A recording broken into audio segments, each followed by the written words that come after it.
Hi Aries. So we are at the park today, so there's a little bit more noise than usual. I decided to come out here and I brought Hazel along with me, my cat, if you've never seen her in the videos before. And I think she walked for like 5 feet and then she was like, pick me up. So I walked her around for a little bit and I had my cards in my car. And I've been wanting to do something like this where I like come out in nature and do readings with you guys. And I was like, you know what? It's been sprinkly today, off and on, and the sun has just come back out. And I was like, you know, it's really not that busy today at the park. It's probably a really great day. And I think today is Tuesday or Wednesday. I'm so bad about paying attention considering I don't have a usual schedule like the average person. I think it's Wednesday today. So we're gonna do a reading here in the park. I've pulled some cards for you guys. We're gonna get into it. I really like your energy, Aries. So we're looking at what is your focus at this time, what is benefiting you, what is challenging you, and then what is the outcome if you if you focus on overcoming these challenges and focus on what is benefiting you, what is the best, most possible outcome. So what is your focus at this time, Aries? You've got the third chakra, which is your solar plexus, and you have the child here. And these two energies go so beautifully together because your solar plexus is like your life force energy. It's what gets you excited. It's, our passion, our desires. And I don't just mean desires like sexually, obviously. It's like desire for anything that gets you revved up, ramped up, fiery, makes you want to get moving on something. And then the child, like your inner child, if you look at children, they're always getting excited about something. They're always, it's this initiative. Like I look at Aries as the child mostly because you are that cardinal fire energy, which is the spark. It's the inspiration. It's that yang, like, come on, let's go, let's do this. And that is a very childlike energy because children haven't been through a whole lot of experiences yet. They're like, what's that old saying? Like, basically, like you can give a child advice, but they have to learn through experience. And there's this excitement for an experience in your energy. And there's this focus on like, a beginner's mind, right? With the child here, it's like a second chance at that kind of energy. So like having a beginner's mind, like not being naive because you've obviously had experiences in your life and most of us know what it's like to be a little bit jaded or, be shot down or have things not work out the way that we want them to. But to look at things with fresh eyes and to see the possibilities that are in front of you, it's like a second chance at looking at your life in more of a wonder and amazement and what's out there, like what can I experience. But I do feel like there is something in your focus that is getting you excited. It's interesting, I'm noticing the sevens here, 37 and 7, so 2 7s there. So 7 may be significant for you. So what is benefiting you at this time? We have the door to value and we have the witness coming through here. So I don't know, Aries, if you are starting a new career, if you are getting money. There's something about value, money, value, time. This card in particular, though, really talks about money. I don't know if you guys are coming into some kind of money, if you're getting a raise, a promotion, a new job. Maybe what it is that you're focusing on has to do with money or career, and this would really I don't know if what you're focusing on, if that's going to bring the money in, because this is what's benefiting you, or if you are gaining the resources to be able to do something. So I hope that makes sense. Like you maybe you're getting money and then you're saying, wow, this is what I can do with this money. Like, this is, my plan, and I'm excited. Or is there something that you're focused on and you're excited about, and it could bring a lot of value into your life? I feel like it's more, I feel like this money is coming in from something else, and it's helping you, like it's benefiting you, is the way that it feels, because we've got the Witness here as well. And I feel like, Aries, I feel like you are, like I said, like, it brings me back to your focus, because I feel like you're looking at life, looking at what's going on around you, and you've got and we all do this, we all have this, we have preconceived notions and ideas and feelings about things when they pop up because of past experience. It's not to say you're jaded, like I said, just as human beings, you learn from experience, and but those things that we learn, we can't apply those to every single experience, right?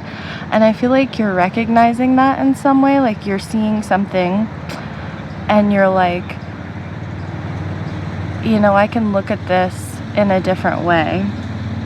So, I'm sorry, somebody's mowing here. Or they're not mowing, they're picking up loose branches. 7:07 when I just looked up. There's something about sevens for you, Aries. I feel like you're seeing where you may have been quick to judge something or someone or whatever it is for you. You're seeing something from a higher perspective. And when we see things from a higher perspective, we can make better decisions.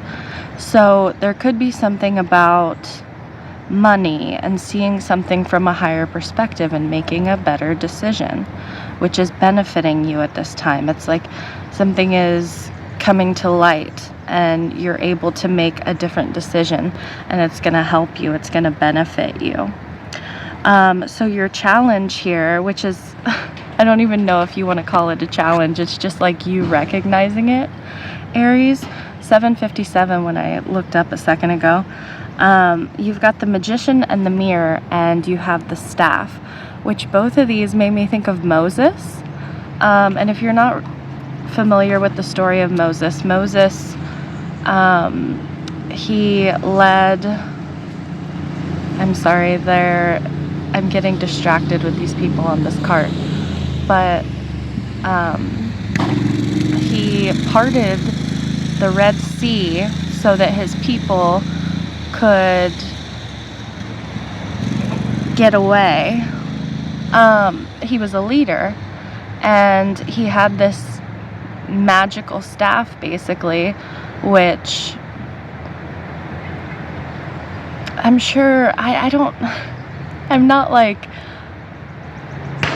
know the whole story of Moses very clearly in my mind anymore, because it's been a long time since I've studied the Bible. But he was a leader, and he led his people out of basically slavery to the Pharaoh or the king. And what was it, 40 days and 40 nights in the desert or something like that.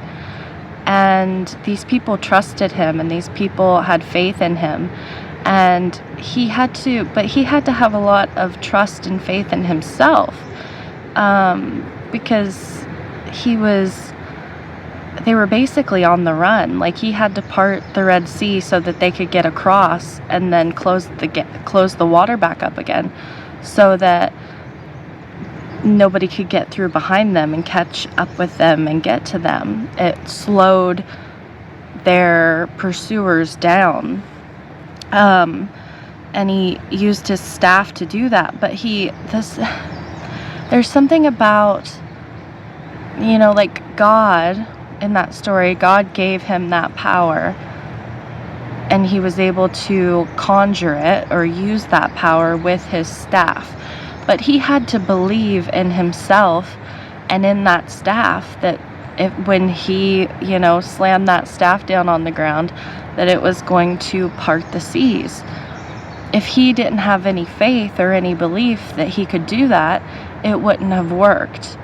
And there's something about your true power. Like, I have it written on the Magician in the Mirror here. It says, knowing and using your true power.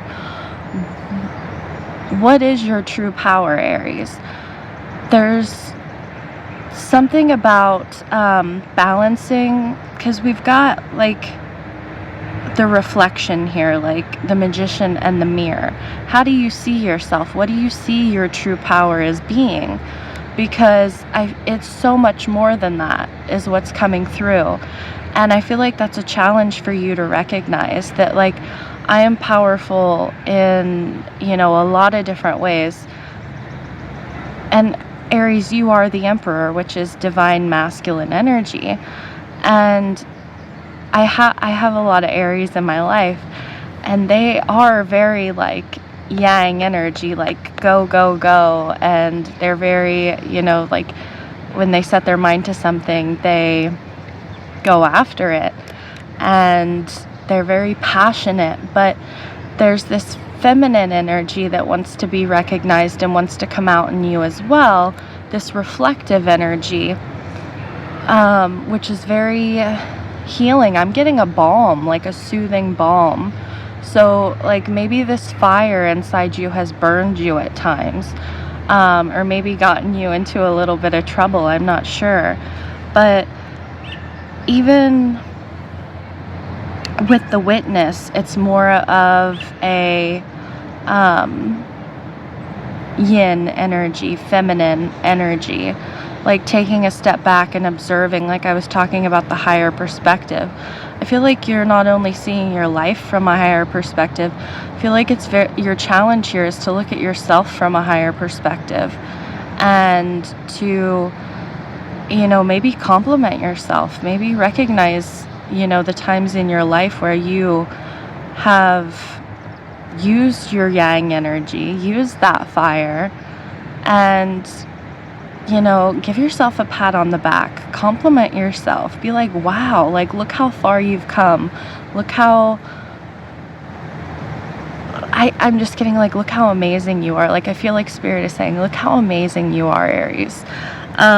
Which makes me like tear up a little bit, which I am out here in nature. My eyes look so puffy because my allergies are like going a little bit nuts. But I love to be outside, but my body doesn't always love it.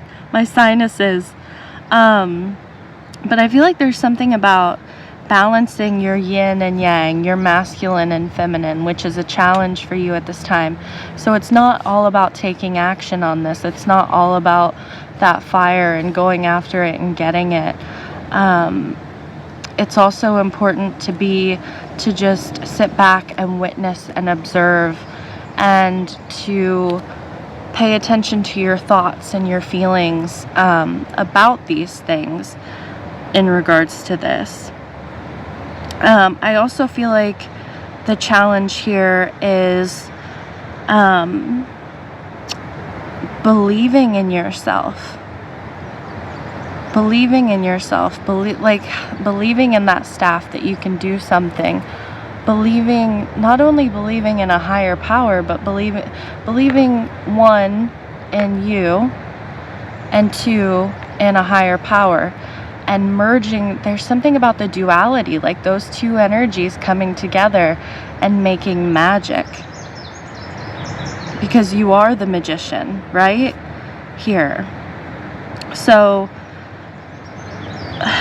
set clear intentions. It's important to set clear intentions. Will be a challenge here for you before you take action. So don't just have that spark and immediately do. Meditate on it. reflect on it, think about it, look at things from a higher perspective before you take action. What did I say? Higher perspectives make better decisions. So there. Yes, I feel like that is helping you through your challenge. And then your outcome here, your most likely outcome, if you follow the advice, is Goddess of the Moon and the Arrow. It's so funny you have the Magician in the Mirror and the Goddess of the Moon, because they're both very reflective energies.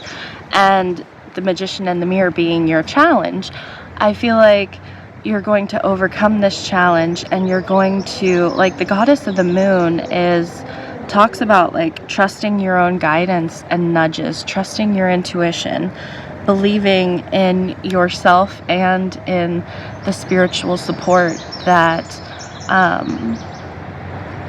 is helping you, that is like, I'm getting like boosting your sails, putting wind in your sails to keep you moving forward. So there could be something about energy, like running out of energy. And this could be like where these breaks come in, these reflective breaks. And I'm getting brakes like on a car, like putting the brakes on. Spirit might be putting the brakes on you a little bit, which could feel challenging, slowing you down. And I just feel like the Arrow and the Goddess of the Moon is like, there's so much duality coming in through your reading, which we are in Gemini season, which is the twins, right? And even if you don't, we all have every single house in our charts. So we all have a little bit of everything. And whenever we're in a certain sign season, it affects us all. But this duality is like heart and soul alignment is what was coming through for this outcome. Like, you're going to feel heart and soul alignment, which sounds pretty good. It sounds like that would feel pretty good. And then the Arrow, which is like Sagittarius energy, which is so funny because it's the opposite of Gemini. It's like hitting your mark, right? Like, we talked about setting your intentions and before you take action. And I feel like you are trusting your own inner guidance and nudges, and you're going to hit your mark. I'm sorry about the gate. I think it's a gator that keeps going by. But it's like you're manifesting something into the physical that has been a desire within you. You're manifesting it into the physical is your outcome. And the Arrow, you're hitting your mark. Bullseye, I'm hearing bullseye, and that just gave me chills a little bit, and it's not cold outside. 1808 when I looked up. So there's a progression there. We went from 7 to 8s, and 8s are about movement. That would be like that Arrow energy. Was there anything else I wanted to say to you, Aries? Believe in yourself. I feel like you're learning to believe in yourself and the power that you have inside you, and that it's not all just about physical effort, that your desire, that the universe is listening to your desires. There could be something about that, like, maybe doing something in private where you write your desires down, or you say them out loud. There's something about not just physical action. Yeah. All right, that is what I have for you, Aries. I'm sending you lots of love and wishing you all the best. Until next time, bye.